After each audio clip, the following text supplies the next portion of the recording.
Welcome to the Touch MBA Admissions Podcast. Do you need help figuring out which schools to apply to or how to get into the world's top MBA programs? Hey, you're not alone. Join thousands of others on this podcast and on our site, touchmba.com, as they seek the admissions edge. And now, here's your host, Darren Joe.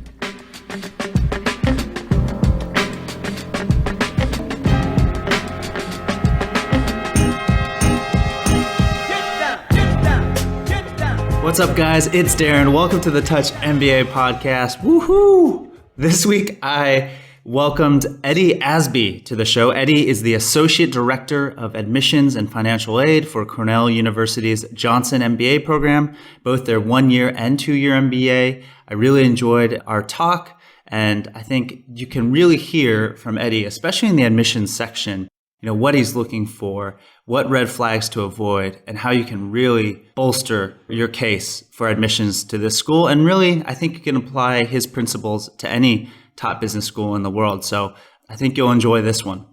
This morning, I received an email from a longtime listener, Jose. I think Jose first reached out to us maybe even 3 years ago when he was developing his application. And he just wrote me and sent me an email about how he got into his top school, Emory Gazetta, with a scholarship. And, he just wrote me and expressed his genuine thanks for the podcast, our website, our Admissions Edge course. And he said, I followed all your advice and listened to practically all your podcasts. I don't know whether I would have gotten in if it wasn't for your podcast and content in your website. I didn't need to hire anyone to help me with my essays. I used the help of some friends, but all my application is completely based on the content you've provided. I can't thank you enough for giving out all this knowledge and expertise. Thank you so much. I will keep on recommending everyone I know to listen to your podcast.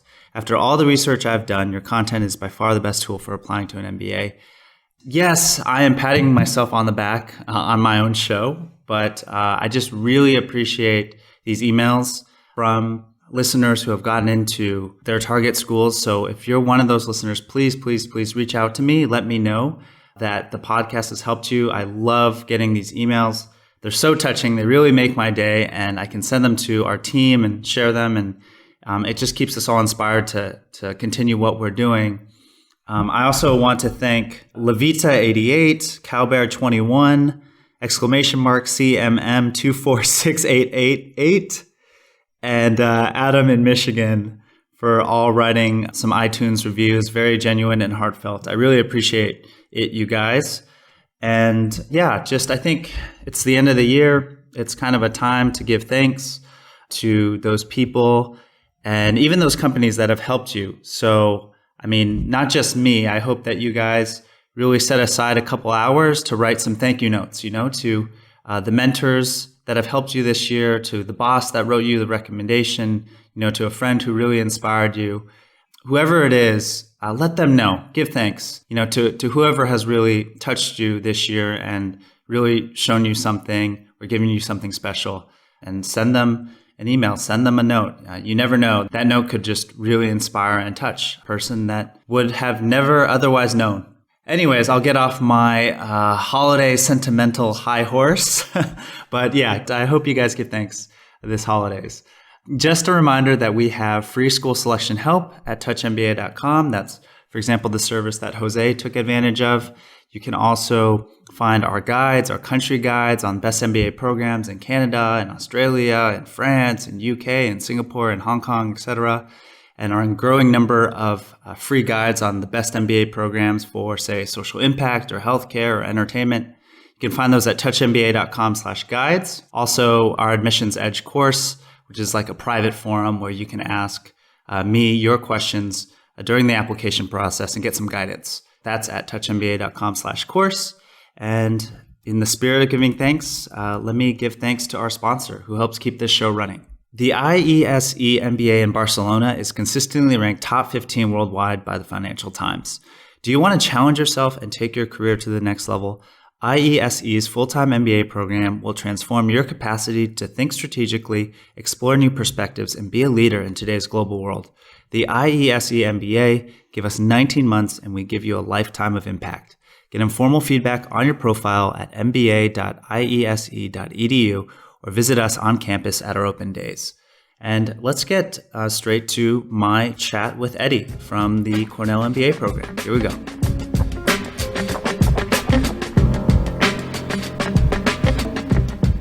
I'd like to welcome Eddie Asbie, who is the Associate Director of Admissions and Financial Aid for the MBA program at Johnson. Eddie, thank you. I'm so glad we were able to finally connect, and let's do this. Welcome to the show. Absolutely. Thank you so much, and thank you so much for having me. Would you mind just sharing a quick background about what you're responsible for at the Johnson School? Absolutely. As you had mentioned, I am one of the associate directors of admissions here at Johnson, which I feel I'm very fortunate to be a part of this amazing team and this amazing community. But I have been with Johnson for a little over 5 years, and within my primary responsibilities, I work very closely with our team to develop our 1-year and our 2-year MBA programs, residential programs in Ithaca. I sit on the admissions committee. I am fortunate to meet and review some of the most amazing candidates throughout the world in this job. So once again, I sit on the committee. I interview applicants, but also I work very closely with applicants who are applying to dual degrees. So if you're looking for any of the dual degrees that we offer, I also work very closely with our U.S. military, but then also our underrepresented population and applicants who are also looking to apply via the consortium, which is another avenue of applying to business school that supports our underrepresented population in business. Perfect. Wow, great. So, because I have so many questions about, the 1-year MBA program versus the 2-year MBA program versus, all that Cornell University has to offer too, along with the business schools.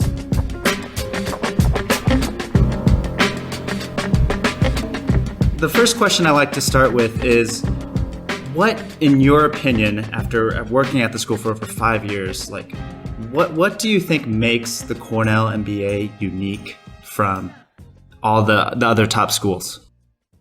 All right, so that's definitely a loaded question, but yes, but I truly believe that our Cornell MBA has a lot to offer. The first thing that I would say is mostly our location. I think being located in Ithaca, New York, has a lot of pros.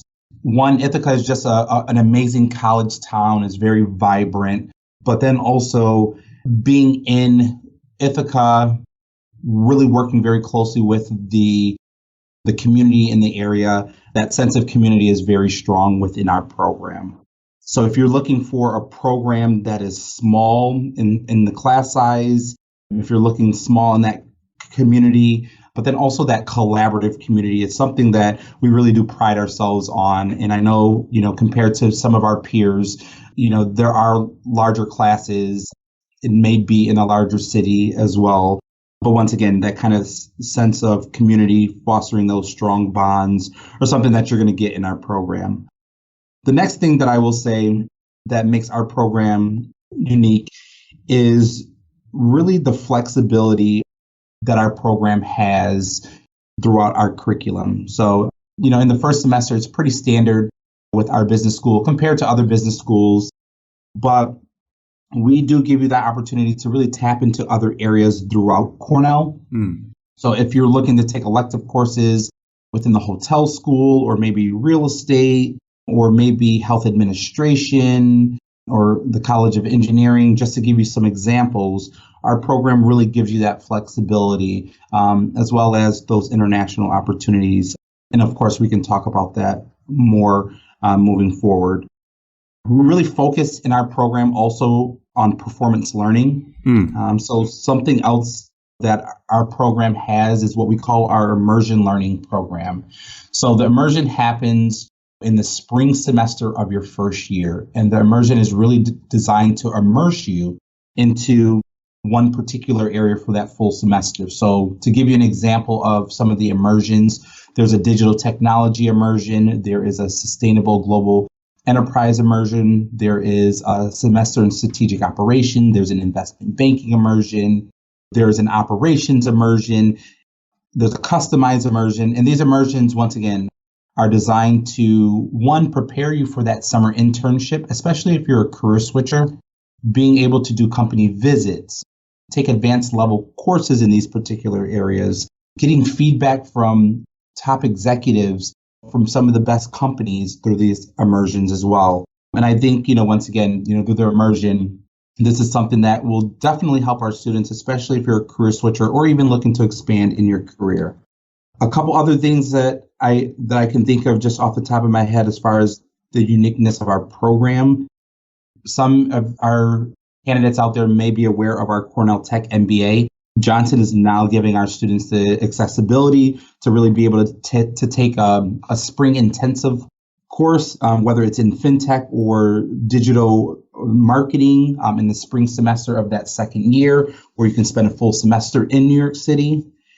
And then the last thing that that comes to mind is really kind of more of our merger, which is the Cornell S.E. Johnson College of Business. And that's the merger of the business school here at Johnson, the Dyson School, which is the undergraduate business school, as well as the hotel school. And the merger itself is really designed to give our students that flexibility to be able to tap into these areas within our program, but then also it gives us the opportunity, for us to have accessibility to alums and also to the outstanding faculty members that we have here at Cornell. I know I can probably go on and on, but these are definitely some of the things that come to mind. Could you talk a little bit about each of those other two schools so our listeners know how they could benefit from those programs as well, or those schools? Absolutely. So, of course, with the hotel school, yes. if you, the hotel school is one of the top hospitality programs in the world. So, of course, having that accessibility, of really being able to tap into the courses that they may offer, as elective courses to our business students, are something that you want to really be able to consider and to take advantage of. I always say that if you're looking to get an MBA, and maybe with the MBA, you're looking to really focus on more of that hospitality side of things, it makes sense to take classes through the hotel school. But then also through Dyson, even through the undergraduate program, there may be courses, maybe, from the entrepreneurial side of things, maybe there's courses throughout finance that our students are looking to take. And also with the Dyson program, it's also one of the most competitive business schools throughout the world as well, and definitely amongst business schools here in the States as well. But through both of these programs, once again, it gives you that flexibility to really be able to take advantage of even their faculty members. Our faculty here at Cornell are world-renowned faculty members, and to be able to be educated or just to tap into those networks and to kind of build upon that experience, we want our students to really walk away feeling like they have won those options and also the ability to take advantage of those options. Absolutely. And regarding your performance learning that you mentioned and the immersion opportunities that Cornell MBA students have, would you say that those reflect the academic strengths of the business school? Because I see a lot of, for example, finance immersions, marketing, strategy. Those seem to kind of be the real standout ones from those 7 areas. So I would say that a good portion of our students are looking to go into one of these areas. I think when if you go onto our website and you look at the reports out, the majority of our students are most likely going into more the finance or consulting route. But from the business school side of things, yes, I would say that those are some of a lot of our strengths here in the direction that our students are looking to go into. Cornell is really unique, in my opinion, in that it offers a 2-year MBA, a 1-year MBA, and now recently the Cornell Tech MBA. Could you let our audience know who should be thinking about each of these programs? Absolutely. Absolutely. So once again, I do believe that Johnson is very fortunate to have these different opportunities when it comes to, the different programs. As far as, let's start with the 1-year MBA in Ithaca. So with the 1-year MBA in Ithaca, it is an accelerated program. It's a 1-year program that begins in May and it ends the following May. To qualify for the 1-year program in Ithaca, you must have an advanced degree, so a master's or higher of some sort to even qualify, or there's certain certifications like a CFA, a CPA, PMP that will also qualify you for this program. My recommendation, if you are considering the 1-year program, if you actually go online to our website, we have a 1-year eligibility check page. There's some basic information that you'll fill out. Our team will review that, and then we'll come back and let you know if you do qualify for the 1-year program. But as far as the 1-year program, typically we see students who are either advanced in their career. Maybe you're looking to stay in the same industry. Maybe you're going back to your company. Someone, who isn't looking for that 2 years of experience. Also sometimes with someone who has strong networks in their industry already is what we typically see in a 1-year program. Also know that with the 1-year program, you are not getting that internship in the 1-year program versus the 2-year program. Also, I think, if you're looking to be like a career switcher, and just say if you're looking to make a career switch into investment banking, the 1-year program, for example, may not be the best fit for somebody who's looking to make that switch. Once again, because you don't have that internship behind your belt. But in that 1-year class, it's also a smaller class size. So you're looking at approximately 70 students or 75 students, in that 1-year program. So, once again, that's what you're pretty much going to see in the 1-year program itself. For the 2-year program, of course, that's your traditional 2-year program. We have approximately 275 students in that program. Typically in the 2-year program, we will see someone who is either a career switcher. Sometimes we see students who are early in their career, still trying to figure out kind of what they want to do. Those who are really looking for those 2 years of networking, the solid leadership skills, those opportunities to really be able to explore the university without rushing it within that 2-year timeline itself. And then, of course, with the 2-year program, you're going to get that internship experience. You're going to get the solid 2 years of the performance learning, the networking. So, once again, that's pretty standard for that 2-year program. As far as Cornell Tech, all right, so the Tech MBA in New York City itself is really looking for a very particular student. So, once again, the programs in Ithaca are going to really be more a general management, your traditional experience, where the Cornell Tech MBA, the ideal student that they're looking for is someone who is passionate for technology and the entrepreneurial side of things, so that entrepreneurial spirit. And what they're looking for are students who have a strong background within the digital space. But also if someone preferred someone with a background in science and engineering too. My recommendation, though, keep in mind with my team, we really focus on the residential program. There is another admissions team located in New York City who reviews the applications for Cornell Tech. But reaching out to both teams to really get a good sense, and reaching out to our students and our alums to really get a sense of what program makes sense, please reach out, because we're here to help you out. Got it. No, that's really crystal clear. And for that, the 1-year MBAs, are they expected to have more work experience? Like, do they trend higher in terms of average work experience?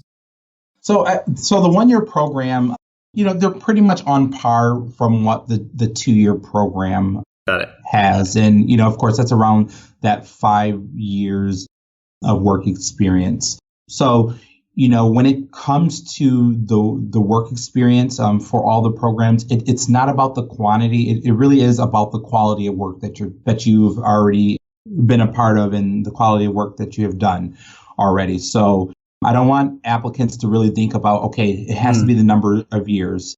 Really be able to highlight your accomplishments and highlight kind of what your passions are, what your goals are.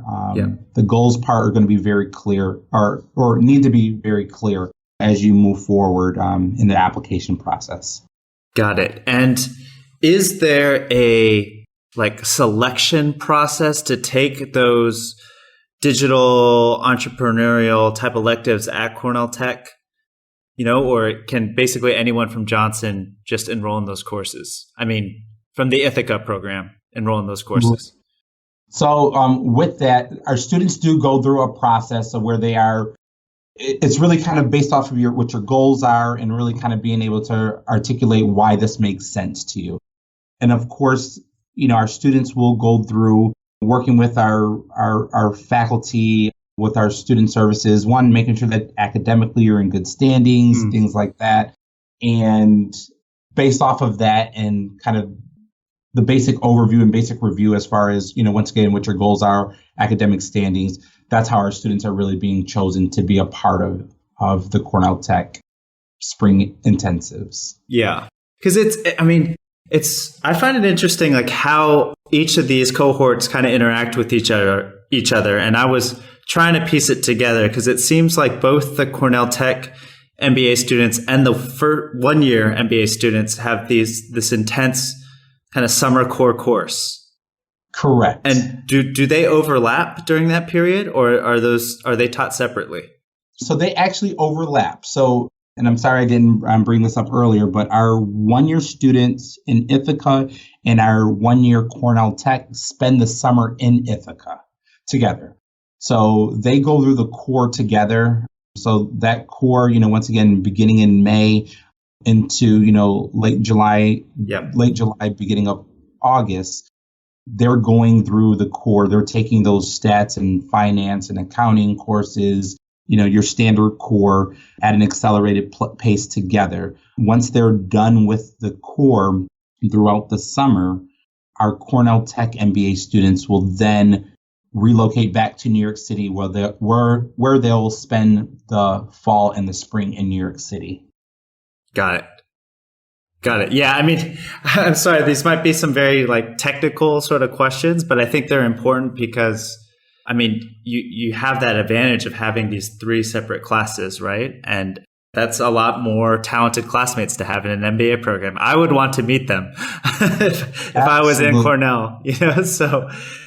But yeah, maybe we could talk about your location because you mentioned how important the community is in Ithaca. And so, why do you think candidates should get their MBA, in Ithaca? As compared to those bigger cities. So I guess we're focusing now more on the residential MBA program, as you call it. Right? Absolutely. Yeah. Yes. So I think, once again, kind of going back to what I had mentioned as far as that location, I think for someone to get a year or even 2 years of an educational experience, Ithaca is a wonderful place to be. People are truly invested in you. And the one thing that is very consistent when we talk with prospective students or even our students and our alums, when they go through this process, they always talk about how genuine the community truly is here. So, once again, there are people here who are really dedicated to helping you out and making sure that you grow. Our mentality here at Johnson is if one of our students is successful, we're all successful. But then also, if someone, does something that doesn't look favorable, is that community mentality that we have here. So our students really push each other to be the best that we can be. It's more than just rankings. It is the true reputation that we have here, the commitment that we have to each other. And it's not just, you don't just see that amongst the students. You see that amongst our deans, our faculty and staff here. And, once again, throughout the year, you just see a lot of different events that happen where our deans are opening up their home, or faculty members are using their personal networks to help out students. And then there's just fun things. There's international trips that you do with our faculty and staff here. So you really get to know each other very well, very personable. So if you're looking for that type of community, that's something that you will get here in the Ithaca area itself. And most MBA students live in Ithaca, New York? Yes. So do they walk to school, or do they? I'm just trying to get a feel for, especially for our international listeners, they've heard of New York City, of course, right? So I think they know what to expect there. But Ithaca, New York, what is that like? Absolutely, yes. So within Ithaca, the majority of our students live off-campus apartments. There's a couple off-campus apartments around, literally on the outskirts of campus. A lot of our students, it's probably about I will say 10 to 15 minute walk, from the apartment complex. But then also there's our transportation here. There are what we call our TCAT buses here in Ithaca. And the TCAT buses, they pick you up everywhere throughout Ithaca. So you can be, whether it's downtown Ithaca, downtown Ithaca, whether it's literally on the outskirts of campus, whether it's 45 minutes away from Ithaca, these buses run very frequently. The service is on time. So that's what majority of our students will do, is mostly take the buses. But once again, where they live, it is walking distance to the business. That's great. Yeah. And it's a college town, right? Absolutely. Yeah. So if the way I put it all the time is, if you're looking for an environment where, one, you're looking for a vibrant college town where you're talking about students from all over the world, faculty members all over the world, once again, I think candidates already know what the Cornell brand looks like and how well known the brand is. But if you're looking for that strong college town, if you truly enjoy the outdoors, or here in the area, even on campus, we have some of the most beautiful waterfalls. If you are looking for, living in Ithaca, there's beautiful lakes. So if you enjoy being on the lake and enjoying state parks, we have some of the best wineries and the best breweries in the area. Always a great place to go as, with your classmates, but then also if you have family that comes in town to visit, it's just a beautiful area to truly be. And once again, if you're looking for that vibrant college town, this is a great place to be. Yeah. I mean, in terms of the program, is there anything else about the Cornell MBA that you just wish more candidates knew about, that maybe isn't getting out there to the applicant community? Right. The one thing that I always, the one thing that I can really think about is really kind of more of our centers and institutes here at Johnson. We have 4 different centers and institutes. We have our Sustainable Global Enterprise. We have our Emerging Markets Institute. There is our Parker Center. So our Parker Center, for those who are looking to kind of get more into the asset management side of things, and also dealing with actual funding. That's the Parker Center. And then there's also our Smith Family Business, which is our newest of the centers and institutes. If you're looking to go into, once again, in any of these areas, these are great ways to really be able to connect, one, with our faculty members who have strong knowledge in these areas. If you're looking to get that practical experience, that hands-on experience, if you are looking to work with our alums on different projects or just hearing about their experience, great workshops. They do a great job of bringing top executives or even local companies in to really be able to talk about their career path and things to just be aware of in the industry. These centers and institutes really do prepare our students for the next step throughout their career.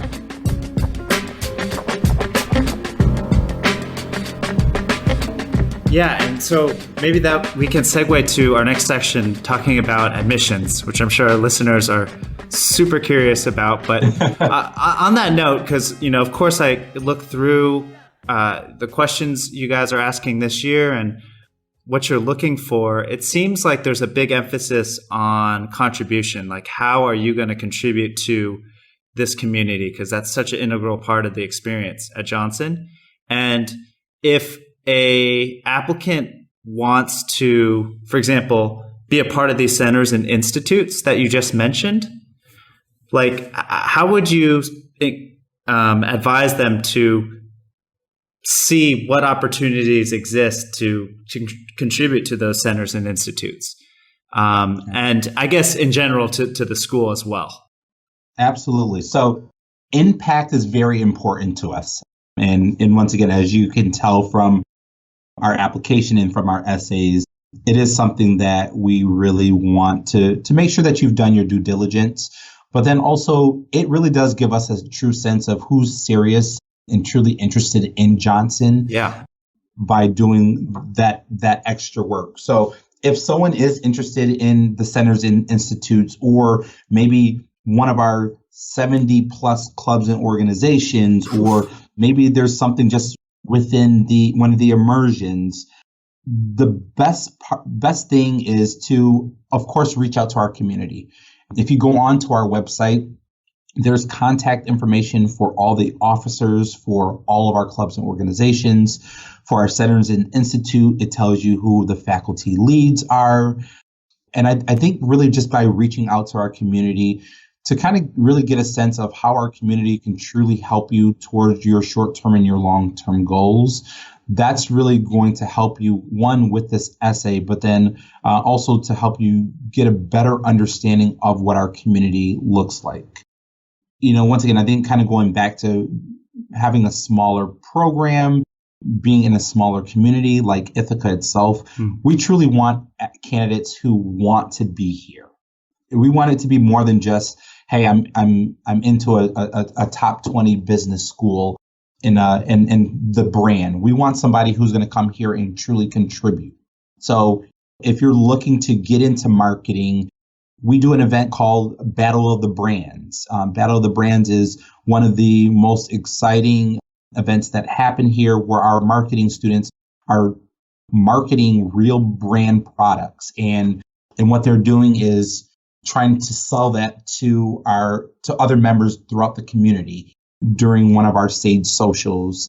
And what happens is, based off of how well the community, or based off how well that student organization or that group sells that product, other people are, of course, are willing to buy that product, similar to what marketers do. But by knowing something like that, like Battle of the Brands, being in marketing, that's something that would be a great example of something to talk about. It shows that you truly know some of the specifics that our marketing students are doing. And by putting that in your essay, once again, it gives us a good sense of you have done your due diligence throughout this process. That's awesome. And I mean, are there any other like really important cultural fit qualities for you in addition to impact that you're looking for from applicants? Once again, if you're looking for that intimate experience, I think that's something that's important. If you're looking to go to a larger city and a larger program, Ithaca probably isn't the best fit for you. So if you're looking for those smaller class sizes to really get to know your classmates, I think that's one thing that will help someone identify if they're a good fit for Johnson. Once again, I think, kind of going back to the clubs and organizations, really get a sense of what those club and organizations look like here at Johnson. Based off of that and what they've done, projects that they're working on, I think that's another way to really be able to identify if you're a good fit. But then also your career goals too. If you're talking, if your career goals don't align with what our program has to offer, or, that's something else that you have to think of. If you're looking to go in an industry that maybe Johnson doesn't have many people in that industry, or Maybe there's certain companies that you want and you can't, identify anyone who's been a part of that or working for that company. Again, you need to identify if that's a good fit. And then I would say the last one is, as far as good cultural fit, really people who have, once again, done their due diligence and their research on the program. I think that by doing the research, thinking about that smaller community, thinking about your career path, thinking about where our students are going, I think that's how you'll be able to truly identify if you're a good fit for Johnson or not. Got it. Yeah. And, I noticed that you actually provide a template for applicants to declare their career goals in a sense, right? And I'm wondering how critical it is, because like you mentioned, career goals are very important, especially for your one-year program, right? How definite do those plans need to be? Does it have to be a very strong sense of direction, in those immediate post-MBA goals and in the 5 to 10 year post-MBA goals? I would just love to hear your thoughts here and how malleable you expect those to be and what you want to see from applicants here. That's a great question. Very good question. So regarding your goals, we know that, in reality, it's not going to be 100% for every applicant out there. But we want applicants who have a good sense of what their goals are. We also know that students are going to come to campus. They're going to see all the options that are available. And yes, they may change their goals based off of what they said from the application process itself. But to have a good sense of what your goals are, that's also something that helps make an applicant stand out. But then also, those transferable skills from what you're currently doing to what you see yourself doing in the short term or the long term are going to be also very important as well. We want to also be able to connect those dots. So if you're trying to make the transition from one industry to the other, I'm going to say, okay, what are those transferable skills? Also, I'm going to think about what type of networking or what type of research have you done towards those goals already? So even if it's just reaching out to family members or friends or, alums in our program who are in those industries to have those conversations, or maybe within your company, you have a department that focuses on this specific area. Those are the things that you should be doing now. I truly believe that a Cornell MBA will definitely help our students out within their personal and professional goals, and our students do extremely well. But I also don't want candidates, especially if you're career switchers, to think that by getting a Cornell MBA, it's going to guarantee me the job in the industry that I want. Once again, our students do very well, but those goals are very important. And through this application process, we're here to help you out to make sure that you've thought through this process. And if you haven't thought through this process, we also do have some recommendations on the things that you can be doing, including reaching out to professionals in those industries now. Got it. No, that's great. And for you, Eddie, you've been looking, you've seen thousands of applications. What really makes an applicant jump off the page for you? What makes them memorable to you, if you could put your finger on a couple qualities? Yeah, a couple qualities.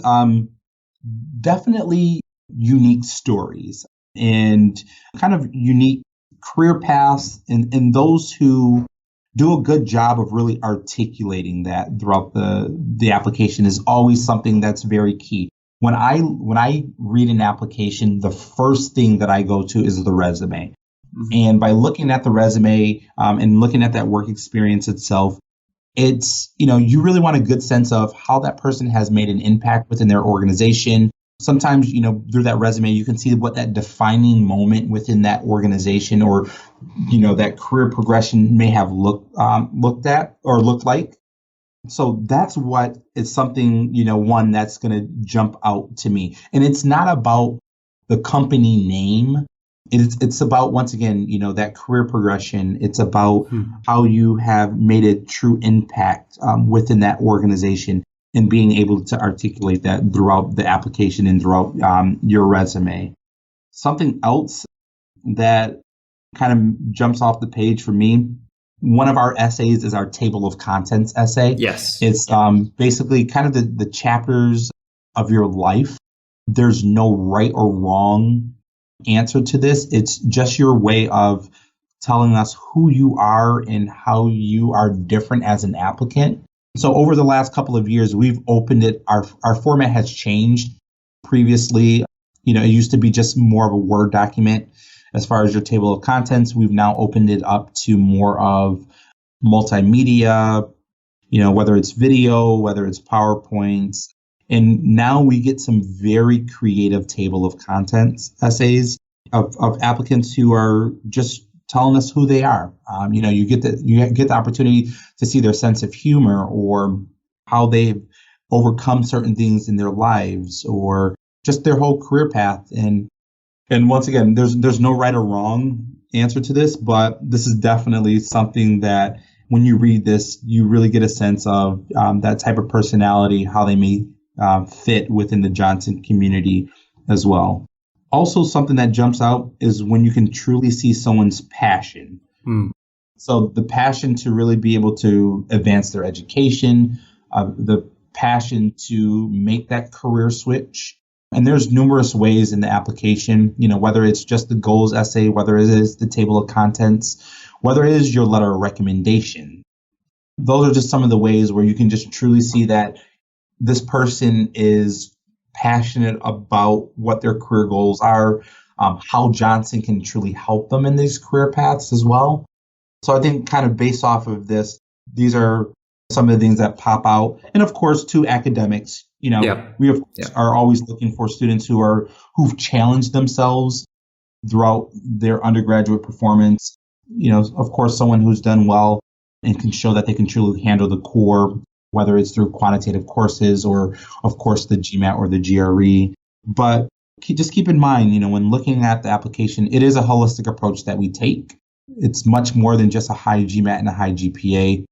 We just want to make sure that you've connected the dots, that you understand how Johnson can help you out in this process, and someone who's truly going to be a true asset to the community here.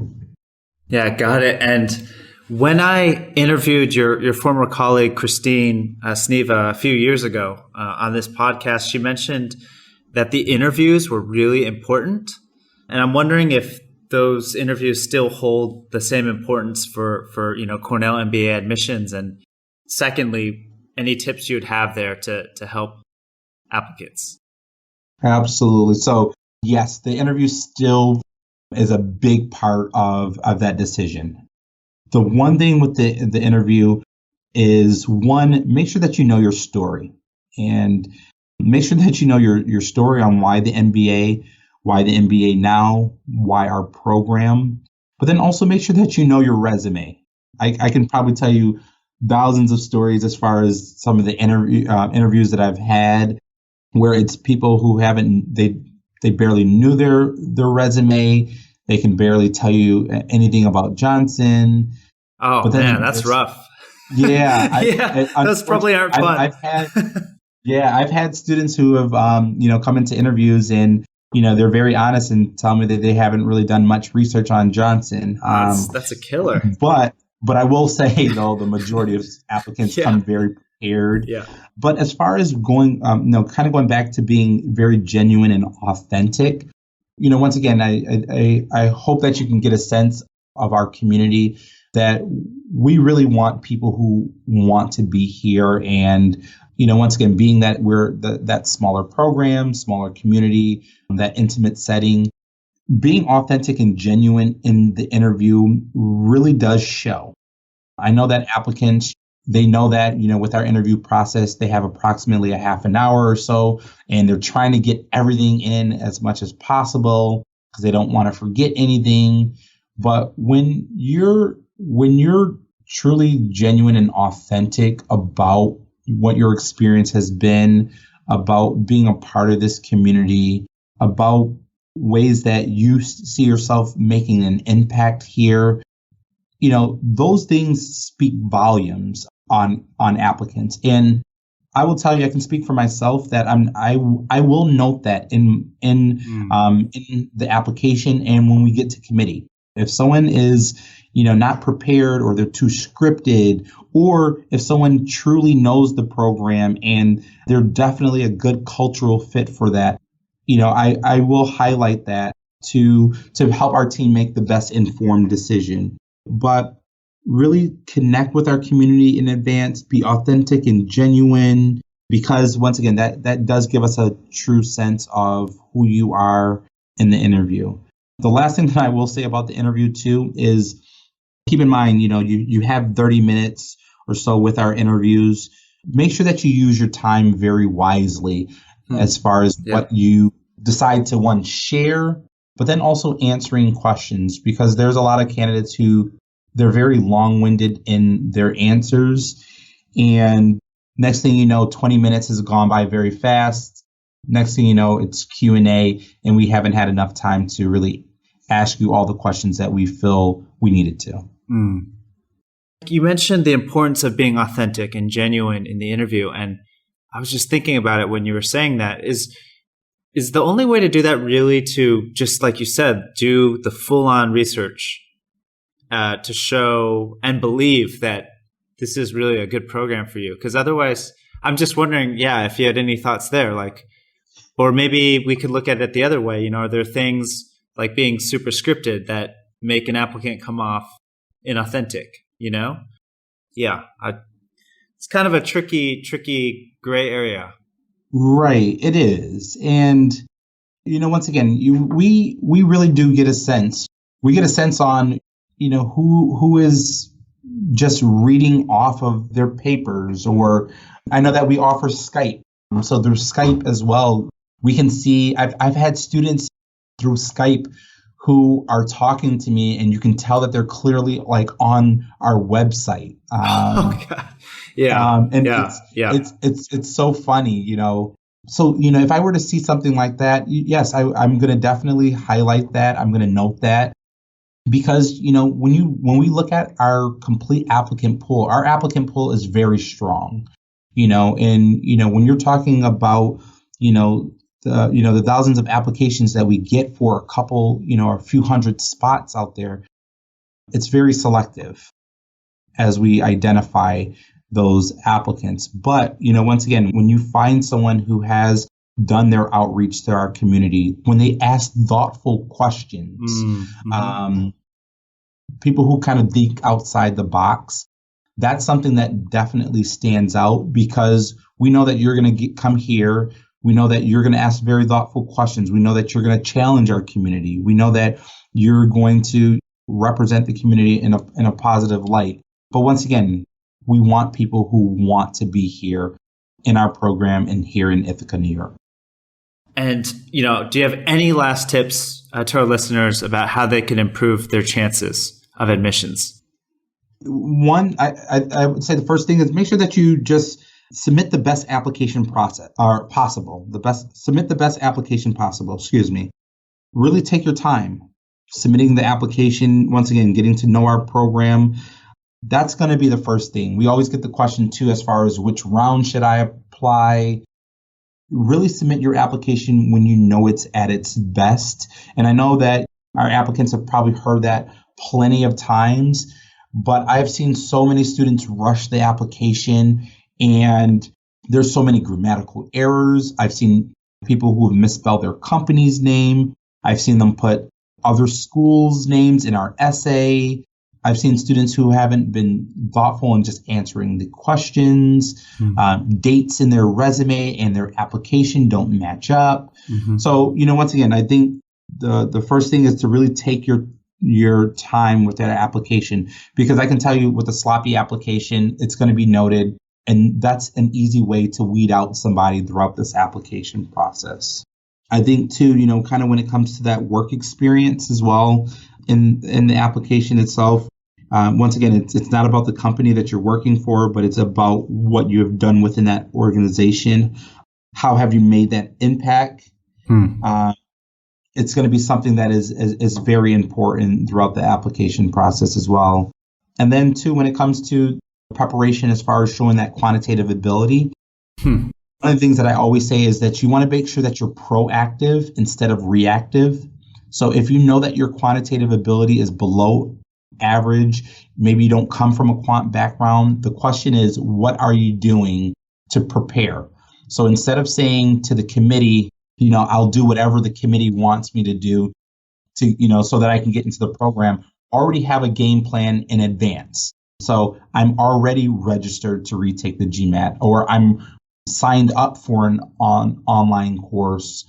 Have that game plan in advance, because it shows that you have truly thought through this process, that you're serious, and that you're ready to take those steps. So, once again, be proactive instead of reactive. That is such good advice. If I could ask you one more question about the quant proficiency, do you have a general guideline for applicants, like on their GMAT or GRE, if they're below, say, I don't know what it is, 50 percentile or 70th percentile on their quant, they should really start thinking about how to bolster their case proactively? So, I think it kind of goes back to more of that the holistic approach. If we like to see students in around that 70th percentile on the quant. We do have students, who are in the program who are lower, but maybe they, maybe within the workplace, their work is quantitative. Right. Maybe they, academically, they did very well, in quantitative courses as well. We also just know that some students are just not good test takers. And there's other ways that they've demonstrated. There's other ways that they've demonstrated their quantitative ability, but kind of keep in mind that it is that holistic approach that we do take. Got it. And we know you're a busy guy. We can hear your phone. So to our listeners, I told Eddie we'll do this for an hour, and we're already close to an hour. So we'll get rolling here with the next section.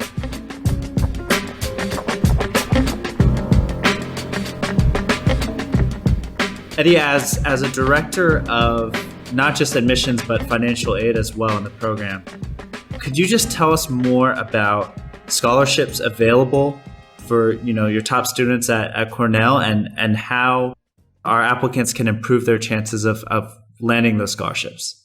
So when we talk about financial aid here at Johnson, we mean educational loans as well as merit-based scholarships. But as far as merit-based scholarships, about a third of our students receive some form of a merit-based scholarship. To be considered, one, in the application itself, there's one question that we ask you: are you, or would you like to be considered for merit-based scholarships? All you have to do is check that off if you would like to be considered. But scholarship is based off of, once again, your full application. It is, once again, that holistic approach that we are taking. And this is why I also say, make sure that you take your time when it comes to submitting that application. Really think about that work experience. Think about how you're making an impact maybe in the community or any volunteer work that you've done. Think about your quantitative side as well. Yeah. Think about how you're preparing or things that you can be doing now. And then, once again, that interview can play a big part. But, there are times where I see an applicant, and on paper, maybe they're just okay. Maybe they're your average candidate. But then when you meet them in person or you interview them, and you can see just that passion and how dynamic they are, what a great person and a great fit they would be for the community, I may go back to my committee and advocate for that funding as well. So once again, to be considered for that merit-based scholarship, it is a holistic approach that we take. There's so many things that we look at, when making the final decision on that. If I could put you on the spot with a scholarship question, just because I get this question a lot from our applicants or that come to our site for help, is When do you think a candidate should retake their GMAT? I mean, I know you're looking at the whole package, but for example, someone from Vietnam, their salaries aren't very high compared to the cost of tuition at a prestigious school like Cornell. And so they're really trying to get scholarships if possible. And maybe they have like a 700 GMAT and they ask me, Darren, should I retake it, to give myself the best chance? Like, I mean, I know you're looking at the whole package, but I mean, would you have any sort of guidelines there when it comes to test scores and the amount of time, applicants should put there when it comes to funding? Right. So what I typically will, I'm talking with candidates about retaking that GMAT. If an applicant truly feels that they can do better, there are students who have taken it maybe 2 times and they know that they have it in them again to retake that test. I will always encourage a student to go ahead and to try to submit your best work possible. And once again, even if that means retaking that test. But then there gets to a point where applicants are just they're just done with the test and they feel that there's other areas in their application that they can truly or other areas in their application that they feel are strong. I also will say that when you get to that point, really focus on other areas in your application. I think many students focus on only the GMAT and the GRE and feel that that's what's going to get them into the program. Because I've seen students with the highest GMAT and the highest GPA who have not received scholarship because that's all they have.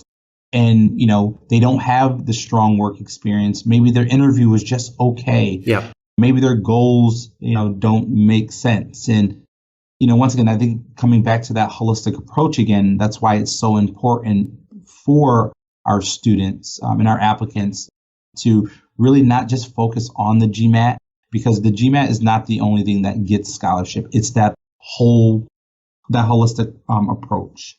Got it. So do you have any last financing tips that maybe you think more applicants should know about when it comes to Cornell? Yeah, I would. So Johnson and the Quorum Federal Credit Union has partnered to offer no cosigner loan for admitted students in our 1-year and our 2-year MBA program here. And with our loan, it is available at a competitive rate, and it allows our international students to borrow up to the cost of tuition without a cosigner. So that's one thing that I would say as far as kind of, something to take into consideration as far as financing, especially for our international students. But then also, it's going to take some work on applicants' side where you also want to do some research into funding that the government may offer. I know that there's a lot of students that apply that have government scholarships or loans, or bank loans out there. So I would say when it comes to just financing, just be able to look and see what is out there, especially if you don't receive a scholarship. And if you do receive a scholarship and maybe it's not the amount that you're looking for, just be able to do your research and see what else is available out there. Perfect. So I'll be sure to link to that in the show notes so our audience can get to that quickly.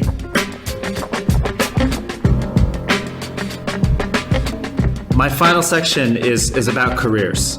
And my first question is, do your career profiles of your 1-year MBA versus your 2-year MBA, are they quite similar, would you say?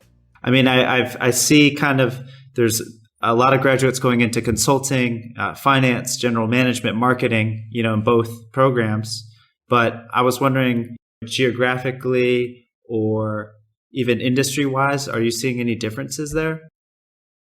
So within our 1-year program and also our 2-year, in our 2-year program, once again, I think it's pretty standard to see majority of our students kind of going into more of that finance consulting route. We do also get a lot who are going into more of the general management side of things. We see a lot going into marketing and working within CPG. Over the last few years, too, we've seen kind of more students who are looking to go more of the sustainability side, kind of more of that social impact. In the one-year program, it may be a little bit different. We do see quite a few students who are kind of going. Consulting is definitely still more of a popular area within the one-year program. We also see students who are kind of going more the product management, general management route, working for some of the tech companies. But then also in our one-year program, we have quite a few students who are looking or who are currently doing dual degrees. So in our one-year program, we have quite a few students who are doing like the JD MBA. Yes. Which requires them to complete our one-year MBA program if they're doing the three-year JD MBA option. There are students who are doing a dual degree with the MEng, so the Master's in Engineering in the MBA. We also get students who are in Health Administration, so there's the Master's Health Administration and the MBA. And then also we have students who are MDs, so the MD MBAs, who are looking to, one, return to the medical field and after their 1 year in the program. So you're going to see more of the dual degrees through probably our 1 year program versus our 2 year program. But once again, it's going to be a variety, in both programs. Got it. And I'm sure, applicants to your school are looking, really carefully at the 1 year average salaries versus the 2 year average salaries and bonuses. I mean, are they pretty similar, would you say, over time? Or, is there a difference there as well? Well, that's a great question. Our 1 year program, the mean base salary is a little over $113,000 with the signing bonus of, about $28,000. And once again, that's going to be more for our 1 year program. Yeah. For our 2 year program itself, I'm pretty sure that they're pretty comparable, though, from our 1 year and our 2 year program. Yeah. On that. But once again, kind of, keep in mind, a lot of that information can be found online within our program. Yeah. Yeah. Because I just saw that I think your 2 year MBAs had a higher average salary, at least last year, but that you mentioned, the 1 year MBAs are get comparable or even better than your 2 year MBAs. And I was wondering if it was trending in one way or the other. Right. And I'm just looking at, our mean base salary for our 2 year program looks as if it's about $121,000. Yeah. With about a mean bonus of about $30,000, almost $31,000 with that bonus on it. Yeah. But what I would encourage, though, our students, if they really do have, our applicants, if they have any questions about the recruiting side of things or that career placement, really ways that Johnson can help them out based off of their goals. Our Career Management Center is great at connecting with prospective applicants as they're going through the process to really talk them through, things that they should be doing now. And then once again, how Johnson can help them out. So I would really encourage applicants to really consider reaching out to the CMC here at Johnson to start having those conversations instead of starting those conversations once school starts. Got it. And yeah, I guess my last question, Eddie, is just about the alumni network of the school. I was wondering if maybe you could share a story about, the power of the Cornell network or at least what you've seen, Yeah, absolutely. So the power of the Cornell network is very strong. It doesn't sounds like Star Wars or something. Oh my! Yeah, the force is strong. I will say, people, our alums here truly value their experience here. Our alums will go above and beyond, even if it's, hey, they know that you're in the same city, meeting up for, coffee or for drinks or for dinner, just to have these conversations. That's what our alums are here for. I have seen so many times where our alums are looking to make career moves, or they have identified prospective students that would be a good fit for Johnson. Like, they are here to help out in any way possible. They give us their honest feedback. I get calls all the time and emails all the time from alums about someone that they feel are a great fit for the program. And they really believe in the brand. They believe in the brand. They believe in the value of the Johnson and the Cornell education as well. But then also they think about their experience here, and they want someone else to really go through that same experience. The first time I actually really witnessed the power of the alumni base, I was in New York City for a recruiting event, and it was downpouring. I had just bought a Cornell umbrella. It is downpouring, and I am by Grand Central Station. There was a gentleman who was, of course, he didn't know my name, but he kept saying Cornell, and he runs through the rain in a full out suit. He comes up right underneath my umbrella with me and just wanted to say how much he enjoyed his experience. He wanted to see if I was an alum or if I worked for the institution. And he just wanted to once again, say hi. And I'll never forget that. I was just like, the power of the Cornell MBA, what alums will do, once again, if they see someone who's a great representative of the program itself, they will definitely recommend students for the program and have these conversations. But this is something that they're proud of, and we're always proud to have our alums join us for any recruiting events and be able to represent the program in any way possible. Great. Well, it sounds like I need to buy myself a Cornell umbrella to take around, but you will be shocked as with a umbrella, a t-shirt, sweatshirt, anything that says Cornell, you will have someone stop you. I can guarantee you at some point, just to say hi, to talk about their experience. But once again, that's a community here. So I truly hope that applicants, see themselves being here as they really think about the MBA. Great. Well, thank you, Eddie, so much for your time. We went a little bit above our limit, but I really appreciate you coming on the show. Thank you so much. Thank you so much for having me. And if there's anyone who has any questions, feel free to reach out to me directly at ea356@cornell.edu. But once again, Darren, thank you so much for having me, and I wish everyone the best.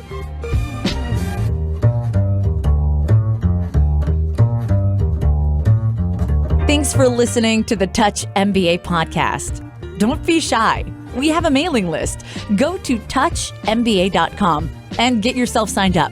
And we'll keep you posted with the best tips and insider interviews on how to get into your number one school. You can also find us on Twitter and Facebook at Touch MBA. See you soon.